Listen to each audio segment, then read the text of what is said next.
Chiquillos, bueno, ustedes siempre tienen que cuestionarse todo, ¿cierto? Eso es lo que dice el profe de filosofía y lo que también les trato de enseñar yo en relación a la realidad. Bueno, una forma o sea, no una forma, sino también un aspecto importante con respecto a, a esta presentación, el fondo que tiene que ver con la clase de hoy día.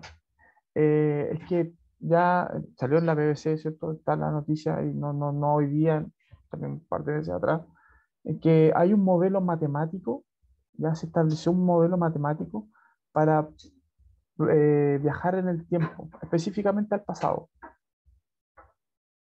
Eso quiere decir, y abre la posibilidad, ¿cierto? En un futuro no muy lejano quizás, a que se pueda viajar en el tiempo, literalmente. Por lo menos matemáticamente se puede. Si se puede matemáticamente, y la matemática tiene que ver con la realidad, ergo, entonces se podría eventualmente viajar en la realidad. Bueno, eso es para que vamos conectando la clase de lengua y literatura del día de hoy enfocada a ciertos ustedes terceros medios A y B. Y decimos ya que es la clase número 9 y decimos también la fecha, 26 de abril. Este mes fue más rápido que el mes de marzo. En marzo fue horriblemente lento. La relatividad del tiempo, cuando hablamos de lo que es el tiempo y decimos que es relativo, ahí tenemos una noción. Marzo pareció un mes eterno, ¿cierto? Abril no. Y son numéricamente uno más, tiene un día más que otro nomás. ¿Qué pasa eso? Bueno, actividad, el tiempo del relato. Así le vamos a llamar a la actividad de hoy día. Hoy día vamos a revisar el tiempo del relato y la actividad tiene que ver, en clases, ¿cierto? Tiene que ver con descifrar eso, ¿cierto? Cómo es el uso del tiempo en el relato o los relatos que vamos a ver y leer.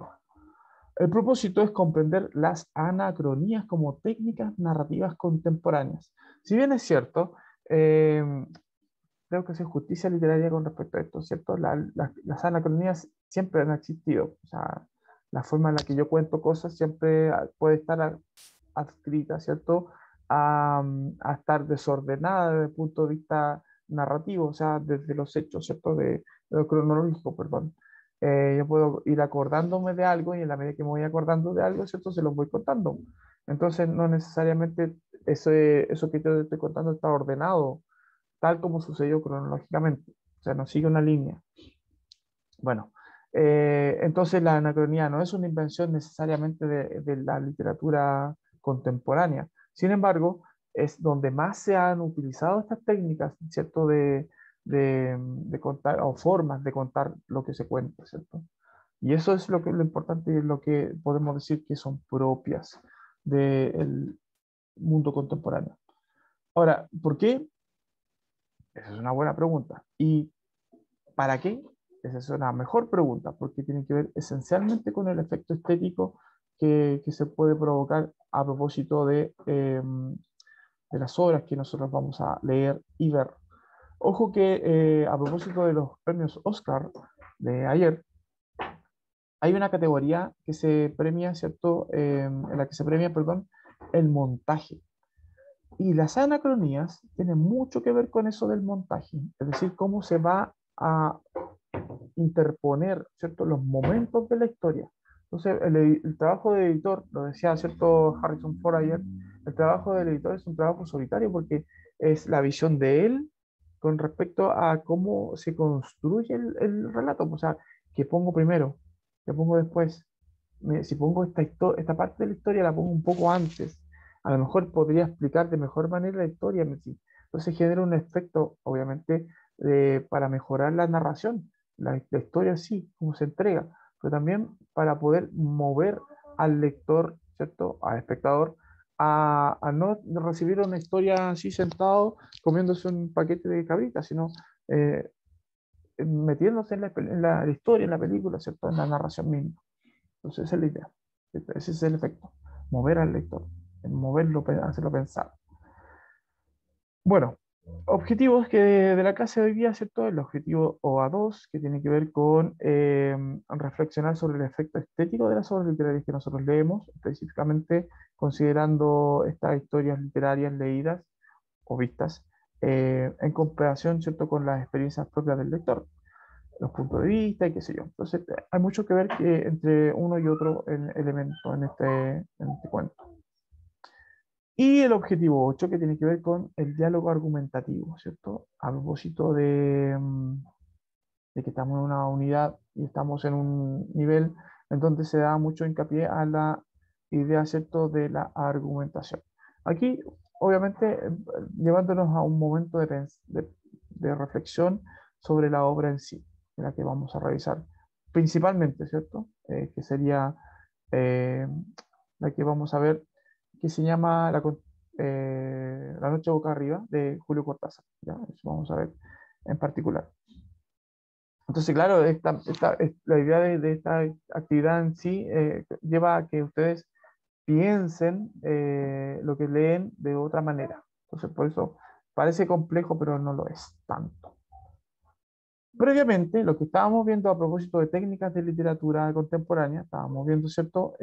Diferentes, de la última clase solamente, vimos diferentes aspectos, ¿cierto? Literarios, que a lo mejor ustedes invisibilizaron porque fue una presentación un poco rápida o fue un poco, ¿cierto?, confusa, pero que hoy día también necesariamente la vamos a ir aclarando. Lo primero que vimos, el primer recuadro, ¿cierto? Este que está aquí arriba, donde dice, ¿se puede ser 100% innovador? Hablamos, ¿cierto?, en ese aspecto, en ese momento de la clase, sobre el montaje, cómo se presentan las obras. Entonces, el trabajo artístico también tiene que ver con la forma en la que se establecen el arte, el objeto artístico en particular. En el caso de las pinturas, por ejemplo, no sé, por la disposición dentro del espacio físico donde se va a hacer la exposición, la galería, ¿cierto? La galería de arte en sí. En el caso de una novela o un cuento, específicamente, ¿cierto?, en cómo van a estar estructurados los párrafos, ¿cierto? ¿Qué párrafo va primero? ¿Qué párrafo omito esta información? ¿Se la entrego al lector? ¿Se la presento por parte? Por ejemplo, no sé si han visto algunas novelas que están construidas como por perspectiva de personajes, ¿cierto? Hay un personaje que en el capítulo 1 que cuenta A, personaje B, capítulo 2, cuenta su versión, capítulo 3, personaje C, y así sucesivamente, y tenemos como una visión global de los hechos, pero desde las distintas perspectivas de los personajes, por eso. No sé, eso se llama montaje en general. Y también involucra, obviamente, el uso del tiempo. El segundo elemento que podríamos haber visto de la clase anterior, y que a lo mejor no lo vimos así como... Lo vamos a ver a Line, tranquila, lo de la anacronía. Para allá vamos. Bueno, siempre trato de hacer como a propósito de las palabras nuevas que ustedes puedan reconocer como conceptos, hacer un alcance, ¿cómo se dice? Un alcance etimológico, ¿ya? Esa es la idea, ¿ya? Analizar el origen de la palabra. Bueno, decíamos con respecto a la corriente de la conciencia, que es un aspecto que vamos a revisar más en cuarto medio, pero que desde ya les puedo ir anticipando que tiene que ver esencialmente con dejar llevar o dejar ir, ¿cierto?, el pensamiento libremente.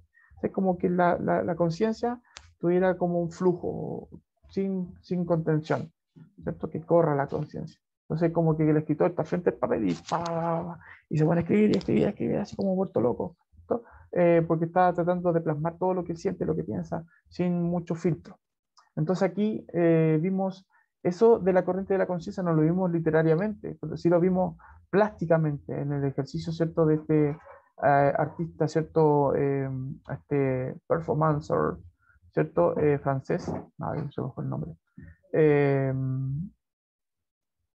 que hacía este ejercicio de estar, ¿cierto?, frente a una audiencia, a un público, y se va transformando en la medida que iba jugando, ¿cierto?, con arcilla, con madera, ¿cierto?, con colores, con pinturas, qué sé yo.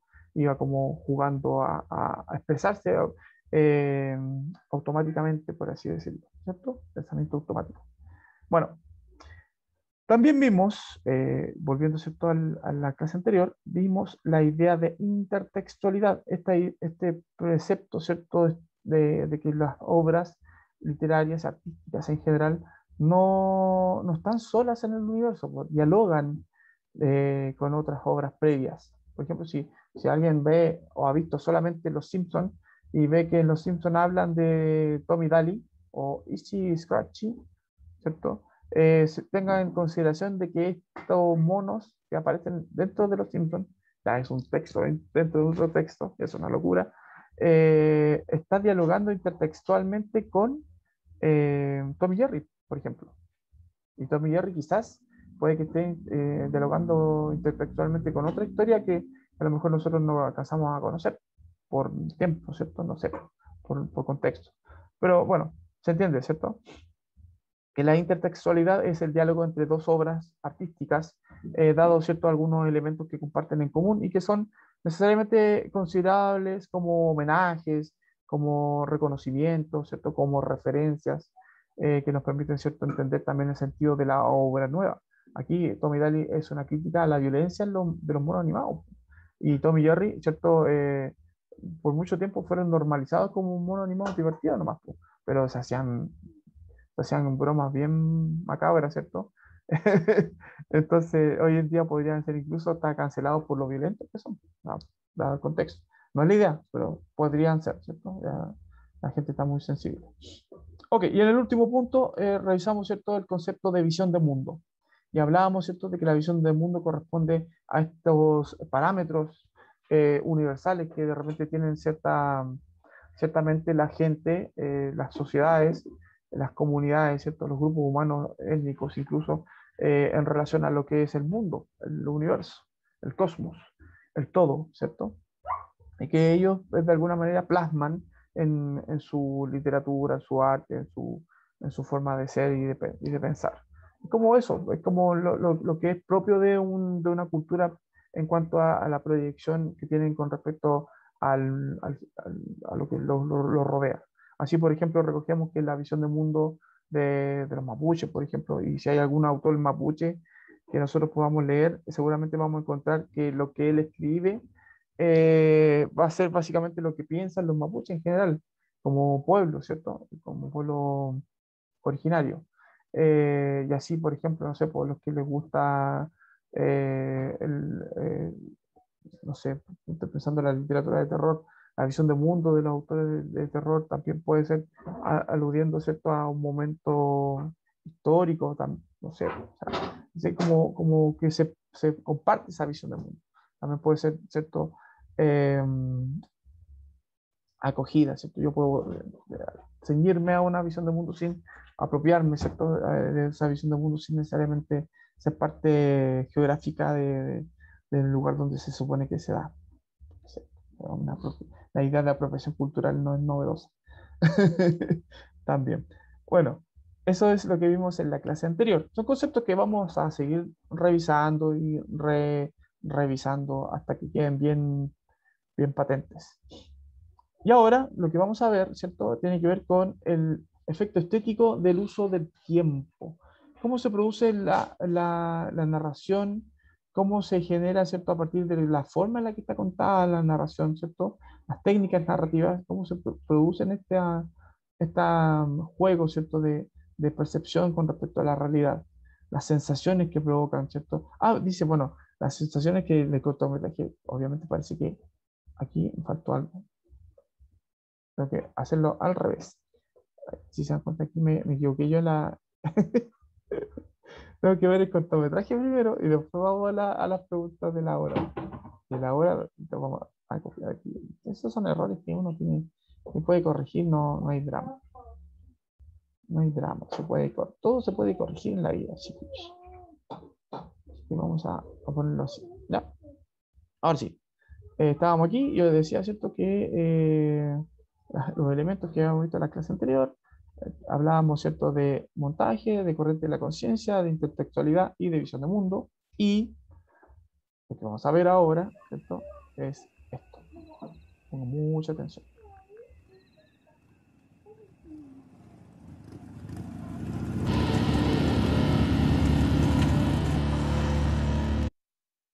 Perdón.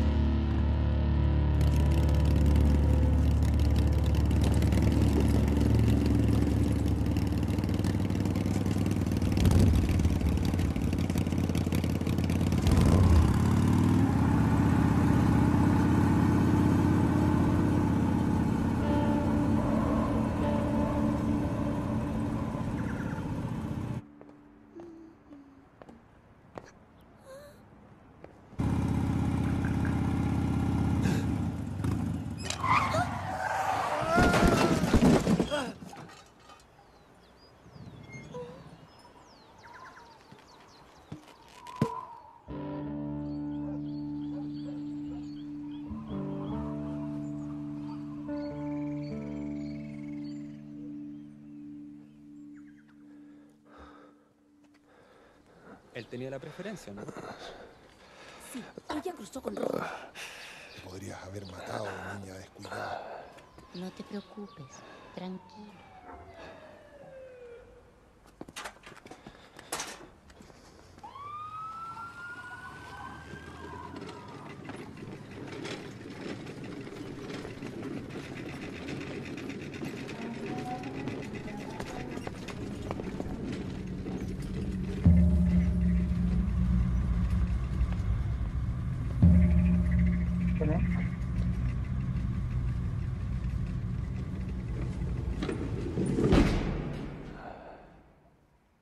Órale.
Una pesadilla, vecino.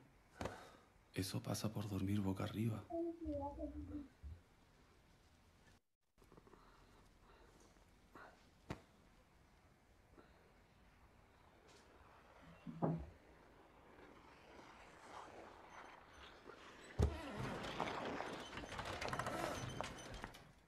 ¿Cómo se siente?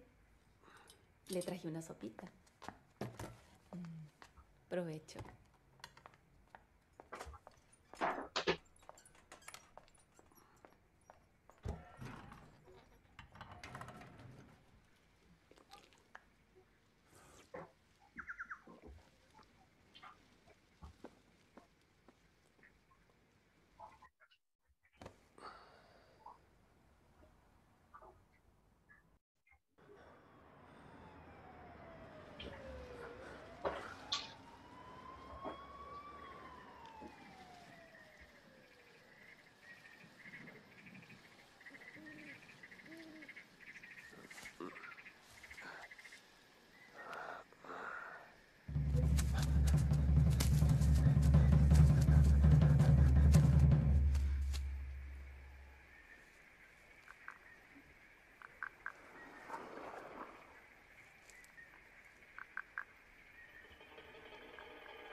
Tranquilo, no se mueva tanto. Es la fiebre. Tome agua y va a ver que duerme bien.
Niknel tokak nopa weide poste pani papat lagat lahkoja no metsuan netsuikajaja pan se joktral te paktli.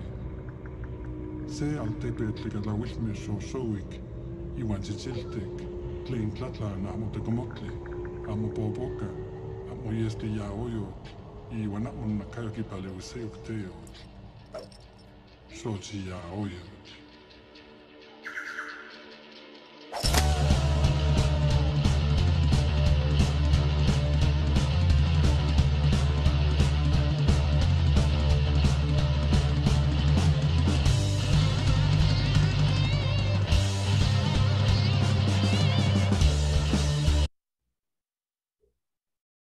Tenemos un, un corto, o sea, yo lo veo por primera vez con ustedes. Esto es absolutamente novedoso para mí como visualización, muy bien realizado. De hecho, hay algunos pequeños detalles que no tienen mucho que ver con el cuento que vamos a revisar a continuación. No lo vamos a revisar completo, pero siento que, se entiende, ¿cierto? Que es importante que respondamos. Ahora sí. Decíamos, ¿cierto? Con respecto, y aquí es muy importante que reflexionemos sobre el efecto estético que producen la forma en la que está contada esta historia. Es muy importante que entendamos que esta historia está contada con una provocación estética diferente. Aparentemente, ¿cierto? Son dos relatos que están montados uno sobre el otro. Tengan narrativa, ¿cierto? Eso es lo que sucede. Entonces, hay un efecto de confusión. No sabemos quién es qué historia es la que está sucediendo, pues. O sea, está sucediendo la historia del motoquero, ¿cierto? Que tiene un accidente, o está sucediendo la historia del indígena que va a ser sacrificado. ¿Cuál de las dos historias es la que prevalece? Y la otra sería un sueño, o una visión del pasado, o una visión del futuro, dependiendo, ¿cierto? De cuál sea la que predomine, ¿cierto? Pero bueno, pistas vamos a tener después más adelante, tranquilamente. Dice, las sensaciones que les provoca el cortometraje observado en relación, ahora sí, pregunta que tiene que ver con el cortometraje. A mí me pareció un poco, o sea, si yo me borro mi memoria, ¿cierto? Y digo, lo veo por primera vez como ustedes, muchos de ustedes, ¿cierto? Seguramente voy a decir, wow, confuso. No sé si ustedes qué opinan. Chiquilines, pueden hablar ahí. Están abiertos los micrófonos, ¿cierto? Están muy callados, me asusta eso. Como confusión, Confusión, confusión ¿cierto? y tensión. Hay como una... si ustedes leen el cuento, los invito a que lo hagan, se llama La noche boca arriba, la confusión y la tensión son crecientes. O sea, es que cómo te vas introduciendo a ti como lector en la historia te provoca eso. Entonces tú en algún momento llegas al final de la historia y no sabes qué estás leyendo. O sea, estás leyendo la historia del indígena que va a ser sacrificado, o del Solteca, ¿cierto? Que va a ser sacrificado, o estás leyendo la historia del motociclista que tuvo un accidente, que tuvo una pesadilla, ¿cierto? Cerca de ser un indígena que va a ser sacrificado. O sea, eso es lo extraño, eso es lo paradójico de la confusión, que no es producto de que el autor sea malo, sino todo lo contrario, es muy bueno, parece ser, ¿cierto? La calidad es exorbitantemente buena. Bueno, el manejo del tiempo aquí es clave. El manejo del tiempo es clave en el cortometraje y en la historia, ¿cierto?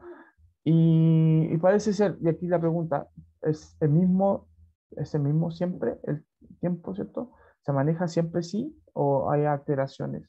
Y aquí a propósito de la palabra cronos, ¿cierto? Que me estaba preguntando Alain, ¿qué significaba anacronía? Viene de Cronos, pero ¿quién es Cronos? ¿O qué sabemos de Cronos? Aquí Cronos con minúscula, aquí que, hay que pegarle al profe de lenguaje, parece. ¿Sabes a qué se refiere una anacronía? Ah, bueno, Cronos sí, pues, como concepto está bien, no como nombre propio, como concepto. ¿Sabes lo que es Cronos? Ahí como raíz léxica, ¿cierto? Viene cronómetro, cronometrar, cronología, anacronista, crónica, un montón de palabras, ¿cierto? Que están relacionadas con este concepto, Cronos. ¿Saben? ¿Tienen una unidad? ¿Ya cacharon para dónde va la cosa? ¿Qué es una anacronía? Vamos a ver. Tiempo. El tiempo, po. Ahí está Cronos. Este lo han sacado de una carta de mito y leyenda para que entiendan, digamos, la idea. Se supone que hay una historia un poco más larga de la que lo voy a contar yo con respecto al dios del tiempo. Que más que un dios es un titán, si no me equivoco, ¿cierto? Porque está antes de la creación de los dioses. De hecho, él en varias pinturas, ¿cierto? Está representado como un devorador de dioses. Y se comía a sus propios hijos. Y Zeus como que se encarga como de ajusticiar a sus hermanos muertos, ¿cierto? Devorados por este padre tiempo. Y restituye de alguna manera el Parteón, ¿cierto? Griego. Bueno, esa es historia mítica, ¿cierto? De Grecia. Cronos es el dios remoto e incorpóreo del tiempo. Incorpóreo, muchas veces se le representa muy parecido, ¿cierto? Justamente a Zeus, porque papá de Zeus, entonces, deben parecerse genéticamente. Sí, que hay genética divina. Que rodeaba el universo. Ojo con eso, está fuera del universo, conduciendo, ¿cierto?, la rotación de los cielos y el eterno paso del tiempo. ¿Ya? Ese es Cronos. Y de ahí viene la idea, ¿cierto?, de anacronía. Anacronía, literalmente, viene de la palabra, ¿cierto? Es una composición de dos palabras. De ana, que es contra, sobre, ¿cierto? Y cronos, que es tiempo. Y el sufijo ia, que viene a ser como cualidad de, ¿cierto? Si no me equivoco. Entonces, si lo ponemos en términos de concepción, sería situación fuera de tiempo, que no tiene un tiempo o no está ordenado temporalmente. Anacronía, ¿cierto? Contra el tiempo, sin el tiempo, ¿cierto? Fuera del tiempo. Sobre el tiempo, situación fuera del tiempo. ¿Ya? En teoría literaria se le llama anacronía a la alteración del orden cronológico de los sucesos en el relato. O sea, podemos inferir que hay dos tipos de tiempos en la literatura. Un tiempo ordenado o cronológico y un tiempo desordenado o anacrónico. ¿Cierto? Podríamos hacerlo más sencillo todavía. Ahora, las anacronías en la literatura obedecen, ¿cierto?, a dos saltos que se pueda pegar el narrador con respecto a lo que está contando. Una que es hacia atrás, analepsis, ¿cierto? Si hago así para allá, no sé, ustedes me van a entender, ¿cierto? Para allá, para atrás. Analepsis, que sería un salto al pasado, que se realiza para contar o evocar una acción anterior al momento presente de la historia narrativa. O sea, por ejemplo, hace mucho tiempo atrás, en un lejano reino. Eso sería una anacronía, ¿cierto? Analepsis. Y una prolepsis, que sería un salto hacia el futuro, una anticipación. Esto es lo que va a suceder, ¿cierto? A propósito, a propósito de coronavirus, podemos decir, estábamos todos en la pandemia, inventando un relato, estábamos todos en la pandemia esperando, ¿cierto?, que llegara el día en que decretaran por fin que esto había acabado. Sin embargo, nadie supo, nadie anticipó que se venía una invasión extraterrestre, por ejemplo. Entonces, estoy anticipando lo que viene después de la pandemia, por ejemplo. Entonces, pero literariamente nomás, pues no, si pasa eso no me echan la culpa a mí, ¿ya? Prolepsis es un salto hacia el futuro, es decir, una incorporación de sucesos con un tiempo posterior al de la historia narrativa presente, ¿ya? Ahora, dentro de la analepsis, o dentro del tiempo para atrás, ¿cierto?, podemos decir y reconocer el famoso flashback, que es un salto breve hacia el pasado, ¿ya? Flash, rápido, back, hacia atrás, ¿ya? Flashback, para atrás, rápidamente. un vistazo. Pum. Oye, esto pasó, ¿te acuerdas de esto? La clase anterior, y eso sería un flashback, ¿cierto? Lo que vimos en la clase anterior fue en el previamente, ¿cierto? Dentro de la presentación, es un flashback a la clase anterior. De hecho, podríamos ponerle en vez de previamente, flashback, para que se vayan familiarizando con el concepto. Y un raconto es un salto al pasado, pero en el relato, ¿cierto? Más extenso. Es como el famoso, había una vez, hace un tiempo atrás, en un reino lejano, hace tiempo atrás. Ahí estoy volviendo, ¿cierto? Al pasado de manera remota, pero más extensa, ¿cierto? Entonces, si lo viéramos gráficamente, es como volver atrás, apretar, ¿cierto? El botón del control, retroceder poco, retroceder un poco, o retroceder mucho, ¿cierto? Y sería en el caso del recorte, ¿vale? Piensen que están viendo una película en el medio de la película. Hagan ese ejercicio, po. Vean una película que ustedes ya saben, sepan que está ordenada cronológicamente. Entonces, pongan la película a la mitad de la misma y a partir de ahí, o sea, en media res, retrocedan un poco y traten de avanzar a partir de ese retroceso. A ver cuánto captan de la historia, ¿cierto? Y después pueden hacer el recuento completo y volver hasta el punto en donde supuestamente empezaron la alteración temporal y se dan cuenta que la historia parece tener otro sentido. Sucede eso. Eso es una técnica de montaje. Para adelante, por lo sí, nosotros reconocemos la técnica del flash forward, ¿cierto? Que sería un salto hacia el futuro, pero breve.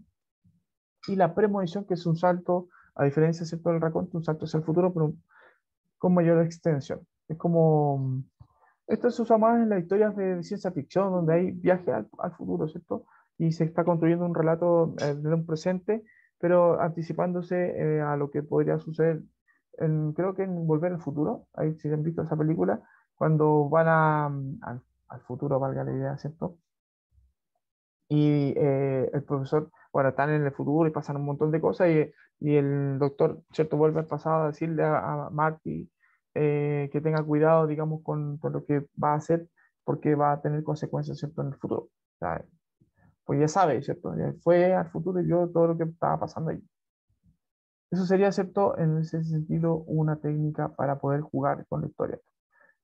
Jugar y movernos y contarnos dinámicamente lo que está sucediendo. Flash forward, que es como el flashback, un vistazo, ¿cierto? Rápido hacia el futuro.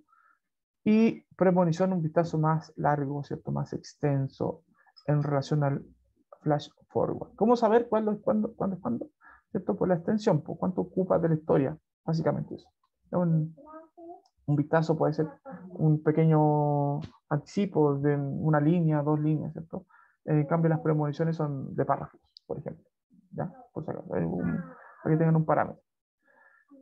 Ok, ahí estamos más o menos bien con respecto a lo que significa anacronía. No sé si tienen alguna duda hasta aquí, chiquilines. Es fácil. Entiéndase que la anacronía es una disposición donde se altera el orden de lo que se está contando. Nos está contando como la historia del dedito, ¿cierto? El dedito compró un huevito, lo echó al sartén, le echó aceite y sal, lo revolvió y el guatón se lo comió. Es como contarlo al revés, ¿cierto? O alterado. Todos los dedos mezclados. Entonces el guatón se comió el huevito que hizo el chiquitito, ¿cierto? Y así sucesivamente. No les voy a hacer la la historia con los dedos, que voy a ser un poco perjudicial. Ok, ya, vamos al texto 1, que es un fragmento del cuento de Julio Cortázar, La noche boca arriba. Ahí está, ¿cierto? La noche boca arriba. Dice, lo llevaron a la sala de radio y 20 minutos después, con la placa... Ahí voy a, espérate, voy a ver el chat. Ahí... Oh, sí, eso pasa. De hecho, bien, Claudio, claro. Eso también puede suceder. De hecho, lo que hace Julio Cortázar en este cuento es jugar también con las sensaciones que nosotros tenemos cuando estamos en estado, ¿cierto?, de febriles, con la fiebre, ahí a tope. Seguramente en algún suceso de alguna enfermedad se le ocurre esta historia. Puede ser, claro, da para eso. Bueno, dice el texto. Lo llevaron a la sala de radio y 20 minutos después, con la placa todavía húmeda, puesta sobre el pecho con una lápida negra, pasó a la sala de operaciones. Alguien de blanco ojo, alguien de blanco, alto y delgado, se le acercó y se puso a mirar la radiografía. Manos de mujer le acomodaron la cabeza, sintió que lo pasaban de una camilla a otra. El hombre de blanco se le acercó otra vez, sonriendo, con algo que le brillaba en la mano derecha. Le palmeó la mejilla e hizo una seña a alguien parado atrás. ¿Ya?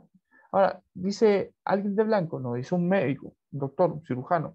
Sin embargo, dice radiografía. Entonces, es como que si fuese el indígena el que está contando la historia, claro, no sabe que el que está de blanco es un médico, que lo va a operar y lo que tiene en la mano es un bisturí. La persona que está acomodando la cabeza seguramente es la anestesióloga y el hombre que está más atrás seguramente tiene que ver está cuidando los signos vitales. Estamos en un pabellón quirúrgico, ¿cierto? Como sueño, dice, era curioso porque estaba lleno de olores y él nunca soñaba con olores. Primero un olor a pantano, ya que a la izquierda de la calzada empezaban las marismas, las tembladeras, de donde no volvía nadie. Pero el olor cesó y en cambio vino una fragancia compuesta y oscura como la noche en la que se movía huyendo de los aztecas. Y todo era tan natural, tenía que huir de los aztecas que andaban a la casa de hombre, y su única probabilidad era la de esconderse en lo más denso de la selva, cuidando de no apartarse de la estrecha calzada que solo ellos, los motecas, conocían. Entonces aquí hay una montaje, ¿cierto?, de dos historias, y aparentemente, ¿cierto?, la conexión entre las dos es que uno de los dos personajes, ¿cierto?, sueña al otro. Uno, el sueño, ¿cierto? O tiene como una remembranza, no sé, hacia el pasado, que podría ser en este caso una analepsis, y si fuese el motorista, ¿cierto? Que tiene como un sueño de cuando él era indígena en la otra vida, ¿cierto? O el indígena que está anticipando, ¿cierto? Haciendo una prolepsis, pensando en que él va a tener un accidente después y va a estar en una situación parecida a la que está ahora, ¿cierto? Su vida pendiente de alguien que está con un cuchillo, algo así. A diferencia de que al indígena lo van a sacrificar y al motorista, ¿cierto?, le van a salvar. Esa es la diferencia, digamos, entre una situación y la otra, básicamente, más allá del contexto en el que se está acuático, o sea, como bien espeluznante. Texto, ¿se imagina que ustedes están de repente soñando y que en realidad lo que están soñando es lo que están viviendo y lo que estamos viviendo es lo que estaban soñando? Oh, es una cosa. Este es otro texto, lo voy a poner completo para que veamos, ¿cierto?, al autor, es Javier García Márquez, y de quien ya leímos, ¿cierto?, Los cuentos peregrinos. Y él dice, a propósito de 100 años de soledad, es como la primera parte, ¿cierto? Dice, muchos años después, frente al pelotón de fusilamiento, el, el coronel Aureliano Buendía había de recordar aquella tarde remota en la que su padre lo llevó a conocer el hielo. Aquí, en estas dos líneas, hay una analepsis y una prolepsis. Analepsis, bueno, primero prolepsis, porque desde el momento presente está recordando, está anticipando que lo van a fusilar. Y en el momento de fusilamiento, ¿cierto?, está en el futuro, ¿cierto?, está acordándose de cuando él era niño y su papá, ¿cierto?, lo llevó a conocer el hielo. ¿Ya? Así como se dice. Entonces tenemos dos momentos temporales en dos líneas.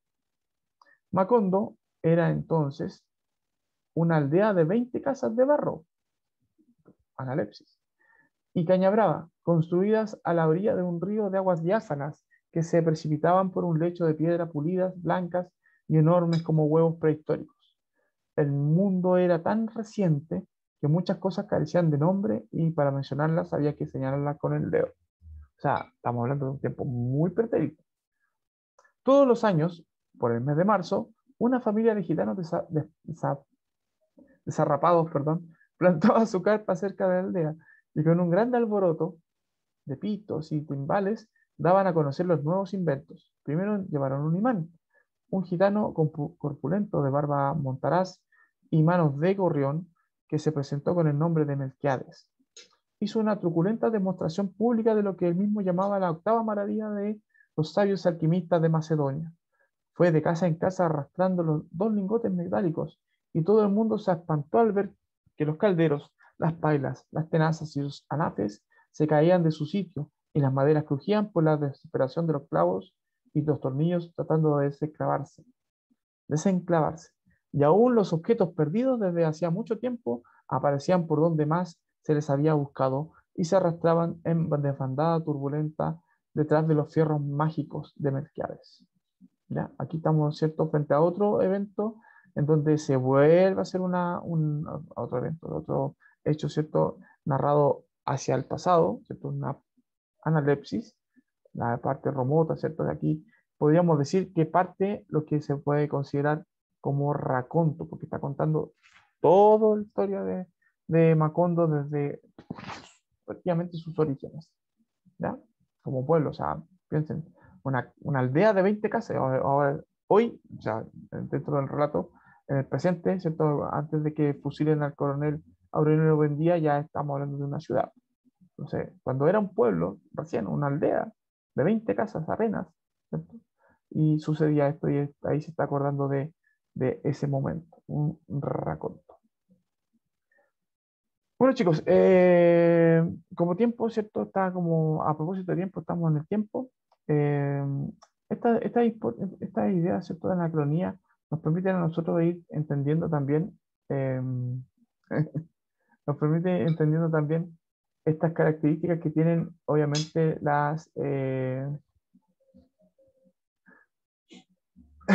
historias, nos permiten, ¿cierto?, ir reconociendo lo importante que son para nosotros, ¿cierto?, Eh, la forma en la que nos cuentan, porque así nos entretienen, nos van mostrando lúdicamente, jugando con nuestra mente, ¿cierto?, y con nuestra idea de lo lógico, ¿cierto?, que nos lleva a construir los relatos de manera ordenada, ¿cierto?, que es lo que tendrías a hacer uno generalmente, a contar historias ordenadas. ¿Eh? La literatura juega a eso de que no necesariamente las historias tienen que estar ordenadas para que sean entretenidas. Y mucho de lo que se cuenta desordenadamente genera en nosotros justamente eso, pues nos recoloca y nos pone más atentos con respecto a lo que estamos leyendo. Nos involucra y nos invita, ¿cierto?, a ser partícipes también del relato. Eh, Pregúntame por chat, Alain, por chat, por WhatsApp, perdón, porque así te puedo mostrar qué es lo que, y así cada uno de los que tengan alguna tarea pendiente, ¿cierto?, para que veamos y revisemos eso, ¿ya?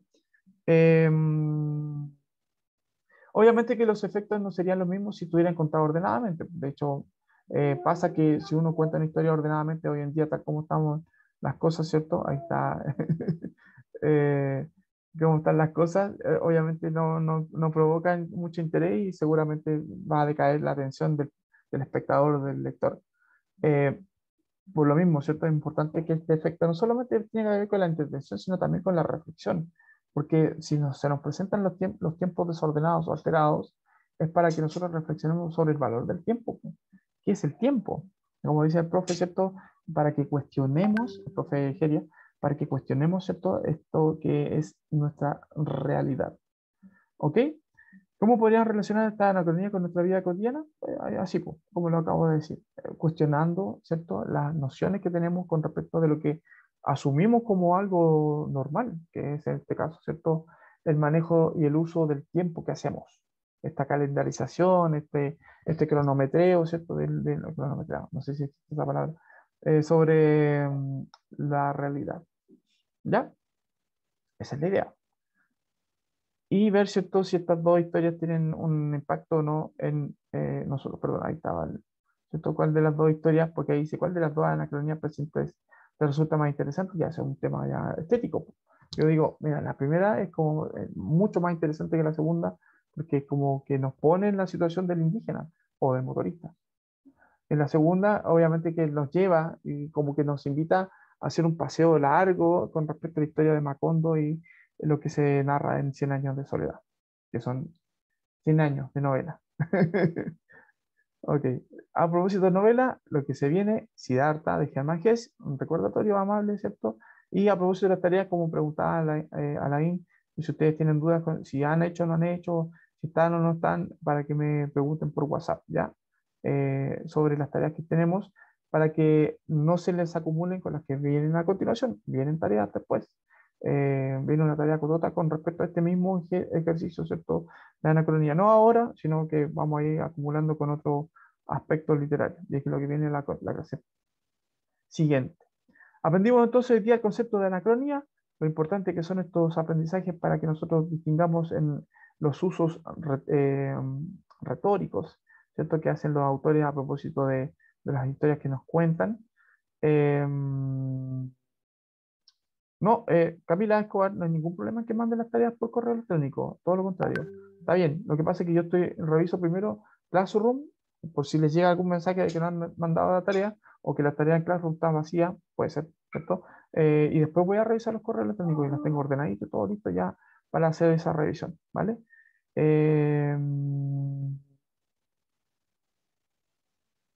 ya, voy a ver eso también, lo de los correos electrónicos, o sea, perdón, lo de los enlaces para las clases de diferenciado, para que están ahí, está en mi canal y el canal del colegio, por si acaso, ya.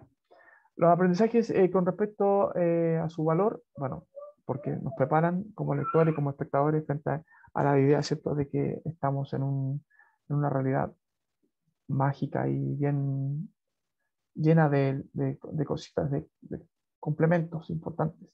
Y lo que vamos a ver a propósito de complementos en la próxima clase es justamente algo que complementa esta idea de la anacronía, repasando un poquito también estos conceptos, ¿ya? Así que, bien, ahí podemos decir misión cumplida. Chiquillos, pasados, muy pasados, cualquier duda que tengan con respecto a esto de la clase de hoy día, por favor, háganmelo llevar, háganmelo saber, ¿cierto? A, em, al WhatsApp. ¿Ya? Eso. Cuídense harto. Un cariño grande, un abrazo grande. Sí. Hasta luego. Malo, lo siento. Nos vemos. Chau.